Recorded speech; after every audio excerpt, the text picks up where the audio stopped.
রোজই আসি, কালকেও আসবো। যতদিন না বার্নিং ঘটে যাচ্ছি ততদিন আসবো। আপনি যে কথাটা একদম জোরের সাথে বলছেন, একটা কথা মনে রাখবেন, আমায় কামারহাটির মানুষ জিতিয়েছে মমতা ব্যানার্জির সঙ্গে আছি এই কথা বলার পর। আজকে যদি আমি সরে যাই তাহলে আমার ভোটারদের সঙ্গে আমার বেইমানি করা হবে। আমি আর যাই করি আমি বেইমানি করতে পারবো।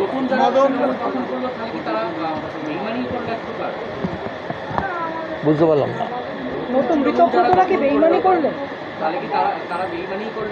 কি করলেন সেটা ভারতবর্ষের কনস্টিটিউশন পড়ুন, সেখানে লেখা আছে কোনটা ইমানদারি কোনটা বেইমানি। মদনদা, শেষ একটা প্রশ্ন করবো। আপনি যেমন কনফিডেন্স নিয়ে বললেন যে শেষ দিন অবধি, শুরুর দিন থেকে ছিলাম, শেষ দিন অবধি মমতা বন্দ্যোপাধ্যায়ের সাথে থাকবেন, এই বিষয়ে ববি হাকিমের কি এই বিষয়টা আপনারা ক্লিয়ার হতে পারছেন না? উনি আছেন কিনা আপনাদের? আমি তো জানি না, তো আমি তো বললাম আমি কি করে জানবো।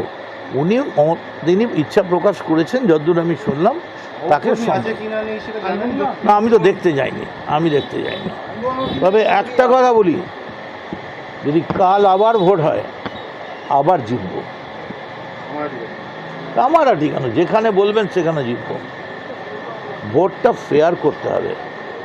মেশিনে ব্যাটারি 98% পার্মানেন্ট, 70 থেকে 98 হবে না।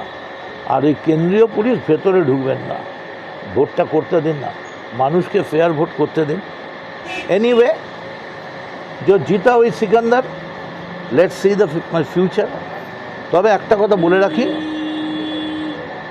এটা ঠিক যে এখন আপনাদের হাতে ক্ষমতা আছে, আইন আছে, এজেন্সি যা খুশি তাই করতে পারেন, কিন্তু আমার মৃত্যুটা আপনি নির্ধারিত করতে পারেন না।